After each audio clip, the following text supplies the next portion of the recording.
Salut Gigi, comment tu vas? Super! Dis Jack, j'ai un nouvel exercice à te proposer. Mais c'est incroyable Gigi, tu es fantastique, tu as toujours de nouveaux exercices à me proposer. Ah Jack, veux-tu dire que tu es heureux et que tu es impressionné parce que tu aimes la variété des exercices que je te propose? Est-ce que ça nourrit ton besoin de diversité et de créativité? Oh oui alors, et de jeu aussi, et puis de confiance. J'ai confiance que tu as toujours des nouvelles choses à m'apprendre, c'est trop cool. Ok, alors aujourd'hui Jack, je te propose d'essayer de te mettre à la place d'une personne dont tu détestes le comportement. Je comprends pas bien ce que tu veux dire par là. Oui, je vais lui faire une blague. J'ai besoin de clarté et de compréhension. Ok Jack, alors je te donne un exemple. Moi par exemple, je déteste les personnes qui ne disent pas la vérité et qui se mettent en avant trop souvent à mon goût. Ah, tu veux dire les menteurs et les prétentieux? Si tu veux, on peut dire ça comme ça, du moment que tu es conscient que ce sont des étiquettes et des jugements. Alors, et toi, quel est le profil de personne que tu n'aimes pas trop ou que tu détestes carrément? Ah, moi, ce sont les manipulateurs. J'ai horreur des gens qui essayent de me manipuler. Ok, tu es conscient, là aussi, que c'est une étiquette, un jugement que tu émets vis-à-vis de la personne. Oui, c'est vrai, je reconnais que c'est le cas.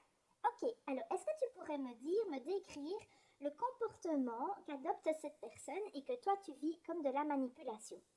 Oui, j'en ai une en tête. En fait, quand elle me voit, elle tourne autour du pot.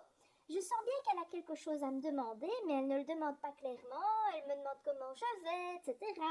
Ou bien alors, je vois bien qu'elle essaye de prêcher le faux pour avoir le vrai, mais j'ai pas d'exemple concret qui me vient en tête. Mais tu vois ce que je veux dire, hein?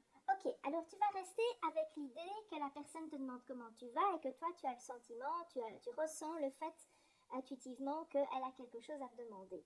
Alors dis-moi un peu comment tu te sens et quels sont les...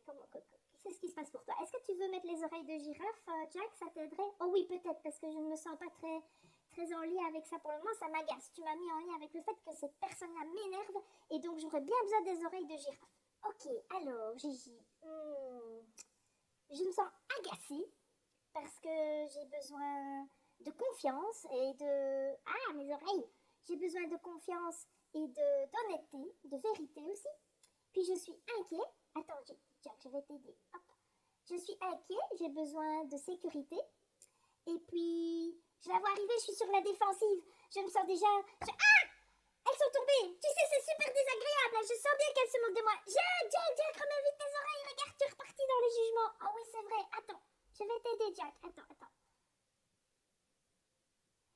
Est-ce que tu veux dire que tu as envie de vivre des relations où il y a de la confiance réciproque et du respect mutuel? Est-ce que c'est ça? Oui, c'est tout à fait ça. Est-ce qu'il y a autre chose, Jack? Non, je crois que c'est tout. Ok, alors, je voudrais te proposer une suite à l'exercice. Ça va être un petit peu plus difficile, mais j'ai confiance que tu as les ressources pour y arriver. Tu es d'accord? Oui, d'accord. Alors, pour ça, il va falloir mettre les oreilles dans l'autre sens. Je vais te proposer d'essayer de te mettre à la place de la personne qui cherche, qui te dit ça, qui se comporte comme ça et que tu vis comme de la manipulation. Ok? Oh là là, ça va être dur, hein? Attends, Jack, je vais te mettre les oreilles dans l'autre sens.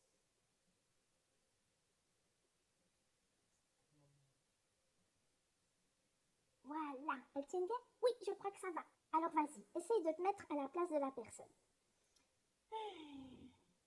Ben, j'imagine qu'en fait, si elle tourne autour du pot, peut-être qu'elle est inquiète, qu'elle a besoin de sécurité et de confiance.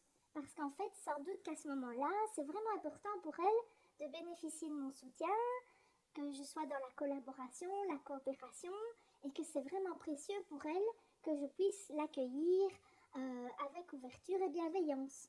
C'est sans doute pour ça qu'elle se comporte comme ça. Oui, il y a des chances. Et comment tu te sens maintenant que tu t'es mis à la place de la personne? Ah ben c'est magique, hein. C'est comme chaque fois Gigi. En fait, je me sens beaucoup plus calme et soulagée. Et c'est chaque fois comme ça quand tu me proposes d'être en empathie avec quelqu'un. En fait, à la fin, même surtout si je suis énervée au début, en fait à la fin, je suis plus énervée, je suis beaucoup plus tranquille. Mais oui, Jack, tu vois, et c'est ça la magie. De nouveau, je t'ai invité à être en empathie avec la personne qui a un comportement que tu n'aimes pas. Et en fait, ce qui se passe, c'est que toi, tu te retrouves plus en paix, plus serein, et c'est de la paix et de la sérénité qui émanent de toi. Et c'est de ça dont profitent les gens dans ton entourage. En fait, ça profite à tout le monde, à toi et aux autres. C'est pas cool ça? Ah si Gigi. Merci, c'était chouette comme exercice. À bientôt, bonne journée. Ciao les amis.